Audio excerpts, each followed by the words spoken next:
अब जब राधिका ने ये समझ लिया था कि वो इस कमरे में कैद हो चुकी है और यहाँ से निकलने का कोई भी रास्ता उसे नज़र नहीं आ रहा था, तो आखिर उसने सोचा कि ये सब क्यों हुआ, कैसे हुआ, इसे जानने की कैसे कोशिश करूं। समझ तो कुछ आ नहीं रहा था। अचानक से बहुत तेज़ जो हवाएं चल रही थी वो थम गई। सारा माहौल शांत हो गया।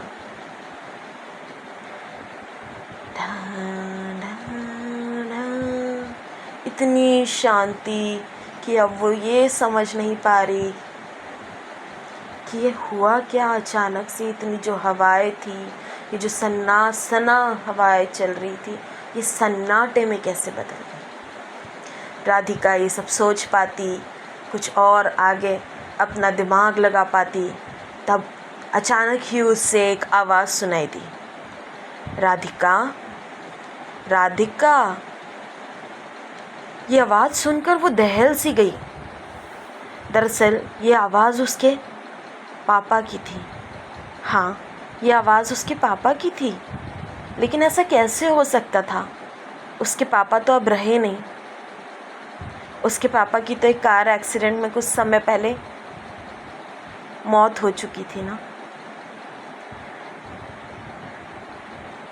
आगे जो हुआ उसे ध्यान से सुनना और चैनल को लाइक, शेयर और सब्सक्राइब करना। आगे राधिका ने जब ये आवाज़ सुनी, उसके बाद ना वो कुछ कह पा रही थी, ना ही कुछ सोच पा रही थी। सिर्फ अब उसके कानों में वो सारी बातें आ रही थी जो उसके पापा उसको कहना चाह रहे थे। उन्होंने कहना चालू किया, हाँ राधिका, ये मैं हूँ बेटा, तुम्हारा पापा। बेटा, दरअसल आज ये जो सारी चीज़ें हो रही है उसका एक ही कारण है।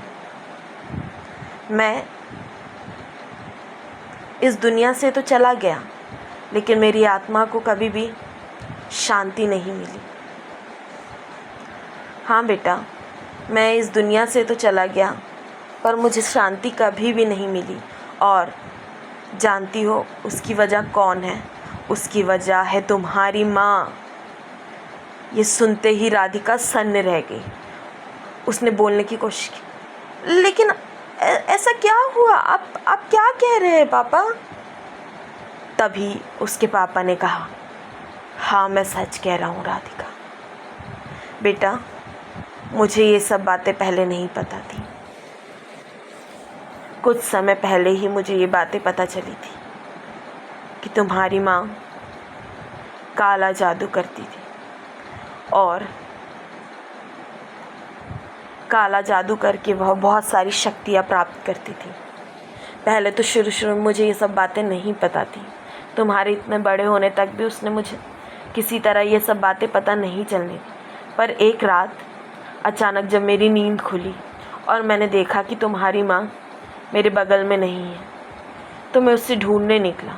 जब मैं उसे ढूंढ रहा था, वह पूरे घर में मुझे कहीं भी नहीं मिली।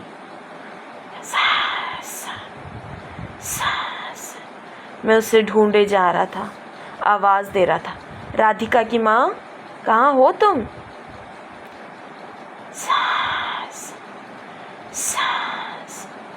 जब मैं ये आवाज़ें दे रहा था, उससे बातें करने की कोशिश कर रहा था, उसे ढूंढ रहा था, अचानक ही मेरा पाँव किसी चीज़ पे पड़ा। और बेटी, तुम विश्वास नहीं करोगी, जैसे ही मैंने नीचे देखा, वहाँ तुम्हारी माँ बैठी हुई थी। और जैसे ही उसने अपनी शक्ल ऊपर उठाकर मुझे देखा, मैं दहल गया, इतनी बुरी तरह दहल गया उसके उस विकराल रूप को देखकर कि मैं तुम्हें शब्दों में वो बयां भी नहीं कर सकता। और जब मुझे ये सब बातें पता चल गई और वो जान गई, तो उसने मेरे साथ वो किया जिसकी तुम कल्पना भी नहीं कर सकती। उसने मुझे वो ज़िंदगी दी जो नर्क से भी बदतर थी, और इस ज़िंदगी को मैं नहीं जीना चाहता था। इसलिए मैंने खुद उस गाड़ी के सामने आके आत्महत्या कर ली थी बेटी। और यही मेरी मौत की असली वजह है बेटा। और यही है कारण जिसके कारण मुझे कभी भी मुक्ति नहीं मिल पाई। काफ़ी समय से मैं इन सब घटनाओं के बारे में तुम्हें बताने की और तुम्हें आगाह करने की कोशिश कर रहा था, पर तुम्हारी माँ मुझे ऐसा करने नहीं देती थी।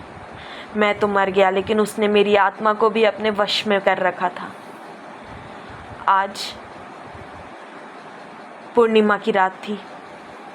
पूर्णिमा की इस रात में उसकी शक्तियाँ काफ़ी कम हो जाती हैं, और इसी का फ़ायदा उठा के बेटा मैं यहाँ किसी तरह तुम्हें लाकर ये सब बातें बता रहा हूँ। न जाने अब इसके बाद क्या होगा, वह मेरी आत्मा के साथ क्या करेगी। हमेशा के लिए मेरी आत्मा को तड़पने के लिए कहीं कैद कर देगी। लेकिन तुम उसे बिल्कुल मत बताना बेटा कि तुम्हें ये सब बातें पता चल चुकी हैं।